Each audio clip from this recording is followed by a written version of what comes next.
Good morning, everybody. It is day 3 of the engine removal. So far, I've got the engine base set to pull the motor. I have the transmission bolts removed. What's left before we can pull it is to get the exhaust loose, or cut, more likely cut, and then pull the mounts, get the hoist chain to it, and lift this guy out of here. I think today I'm also going to go ahead and drop the transmission. I haven't fully decided yet, but I'm leaning towards going ahead and dropping the trans today too, and having it rebuilt while we're getting everything else ready to put the new motor in. I know I've had in the back of my mind this is a high mile transmission, and with going to a much more powerful, more than twice the power V8, it's probably not going to hold up much longer. So I either need to have this trans rebuilt or look for getting a swap done to maybe a 5-speed or something, but those are things for the future. But in the immediacy of it, I know that trans has got to come out, so we're going to go ahead and do that today too.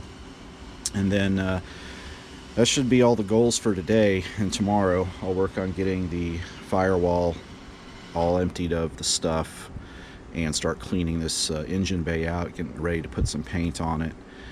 And that will be a pretty successful weekend if I can get all that accomplished by Monday. And then we'll see where it goes from there. But just waiting for my brother to get here to give me a hand pulling this guy out, and we'll see how that turns out. Unedited. No user motors.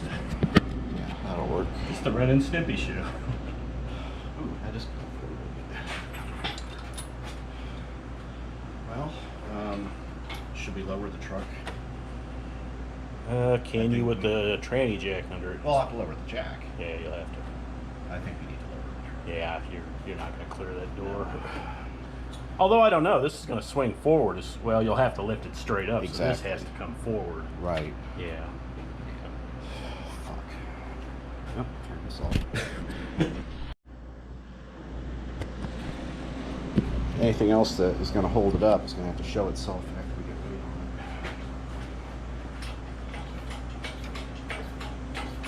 it. That's lifting up.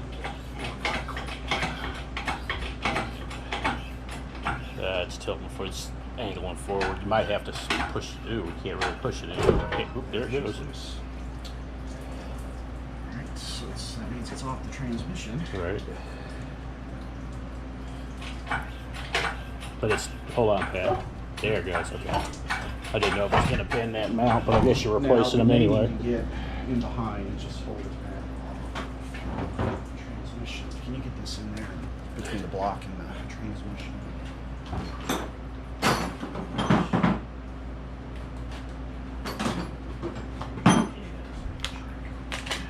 No, stay. Can you stay? I don't think I can reach it. Yeah, it's just right here. Yeah, just Where you want to brace it? back behind. Just On the firewall? no, between the transmission and the engine block. Let me see where you're at. Sure. Well, yeah, probably in then. Let me see for a second. There. Yeah. I'll start coming up again.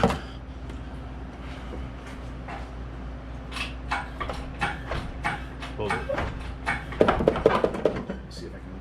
Are we off? I don't know if I'm. Have I cleared this mount? If so, I can start pulling it forward. Not Not quite. quite. Just a little more.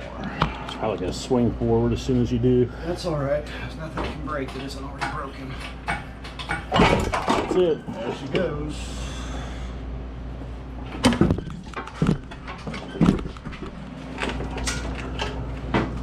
Remember when I said I got all the sensors?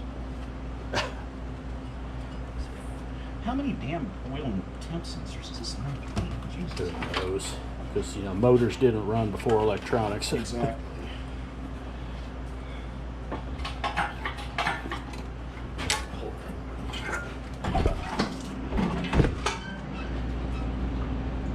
Alright, let's just get it up in the air now. Yeah, just a little more. Yeah, you're through. Looks like we're just gonna clear the garage door. Yeah, we are. Actually, you got probably 5 or 6 inches of spare. Question now, is this jack gonna have enough throw to get it over the firewall or the core support? If not, I'll have to take the wheels off and lower the front end. I'm kind of thinking it's probably not. Still Yeah. got another 12 inches to go, Yeah. including the oil pan. Quite a bit.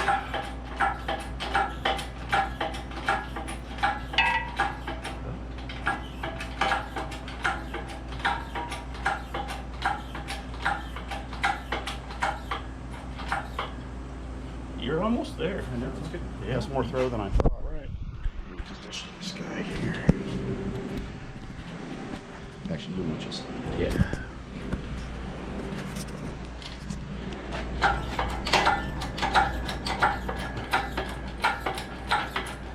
I'll be damned. I think we got it.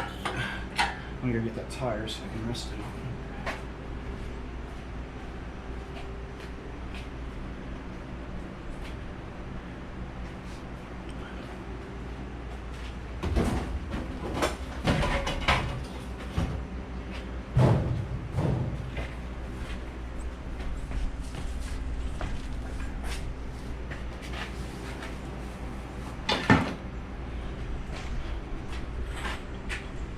You need some help.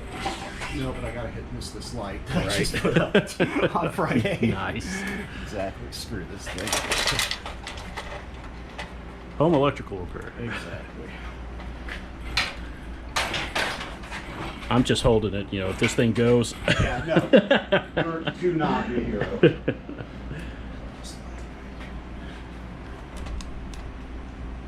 Is it still recording? Yeah, it goes dark. I'll go. Okay. It's got a power deal. All right. But it is a GoPro, so it's a valid question.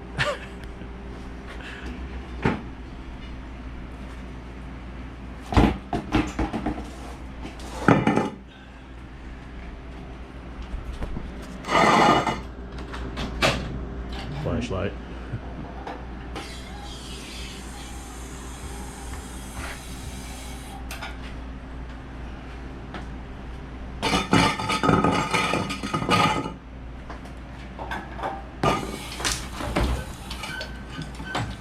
And there goes the rest of it.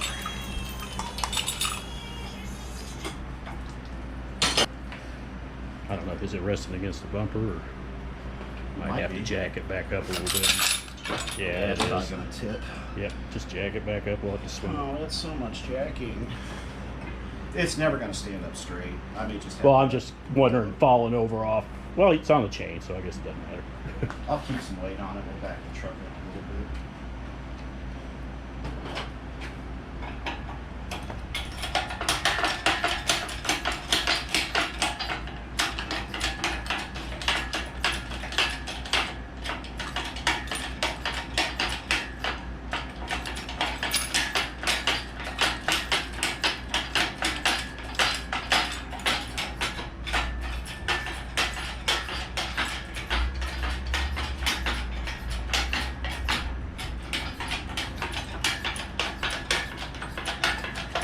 I was gonna say, can you pull the stand back just a little, and then we'd Well, I think if reposition I the tire? Pull it this way before I let it down. I can get the bulk of the oil pan inside the rim.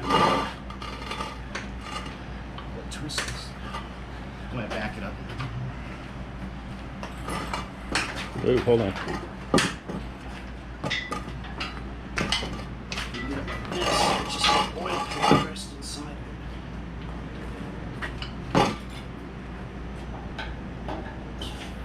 Bingo. There. All right. Good job. Sweet. Take a picture of me. Hey everybody at Hot Rod Garage and Overhauling and what are the other ones? The one with the girls? Power Nation. Yeah, All Girls Garage. They actually get dirty. I like Yeah, it. that's true. That's true. You'll actually see them dirty. But yeah, this is what it's really like. All right. Okay, I'm going to break in here and explain what happened pulling the transmission. Nobody got hurt and there was no fire, so it wasn't that bad, but I made a huge mess because I did not drain the transmission fluid out of the trans. I was just in the go mode that I told you in the first part one of these series that I need to keep myself from getting into. But it made a huge mess because I had the dipstick tube out of the transmission and I could not find the right size socket. Of all things, it's crazy. One size, I don't know what it was, to get the bolts off the transmission cross brace to just drop it straight down. So I had to lift the tail of it off of the transmission cross brace and hold the nose up with a jack and then push it forward incrementally. And it tilted down and spilled all that fluid out on the garage floor. So I just am putting this in there in the full disclosure. I don't try not to hide any of my mistakes. I usually don't. I want you to see it all. But that was one big one. Definitely think ahead. Get your fluids drained before you pull these things out, and kind of have a plan going forward. Make sure you have all the tools you have or you're going to need at your disposal before you start this. But having said that, it's just transmission fluid and kitty litter and some Purple Power will take care of all that. We'll go ahead and show you. You'll see the floor in the next part of the video is already cleaned up. But think ahead. Don't be like me. Well, it was a long day, but we got the accomplished goals. Motor's out. What a lump. Filthy lump. I am so exhausted. Started cleaning the floor. Had a massive transmission fluid leak, which I expected, was trying to prevent, but didn't happen. So cleanups for later. Got the transmission out, and I am going to go ahead and get this rebuilt and upgraded so it can handle the horsepower of this small block. That'll just add some time and money to the project, but it's all we have in life, right? It's time and money. And here's the engine bay, completely stripped of the Transit engine. Rest of this little vacation I have, and then next weekend I'm going to take all this stuff off the firewall, get all the hoses out, brackets, etc., get it as stripped down as possible to really scrub it, and then get some paint on it. That'll be a nice little project while we're waiting on getting the stuff together for the motor swap. I ordered the mounts I need, so that's been figured out. The brackets for the engine side of the small block, and then I've still got to just do the fuel wiring and plumbing. You get those fuel lines switched over to some braided hose to go to the carburetor, find the trigger wire I need for the fuel pump, and then probably I'm going to go ahead and go through this entire wiring bundle and just take out what is not needed, not cut it out, but strip it back and get it bundled up and loomed against the firewall so it's not just all dangling everywhere. Like, except for the air conditioning switch, the two wires for the alternator, and what I need for the fuel pump, the water temperature and oil pressure lead, the rest of this stuff is completely useless to me now. And that's one step in this process that you should do while you got everything out. Don't try to do it after you get the engine installed. Have everything ready so as soon as you stab that motor in, you're that much closer to getting it fired up. I took the transmission out separately because I didn't want to fight with the hoist I have trying to take motor out and transmission out at once. So, but going back in, I'm probably going to bolt them together and stab them in as one unit. So the rest of this weekend is just busy work, and get this lump out of here, get this garage cleaned up, get all my tools organized, and we'll see you in the next video.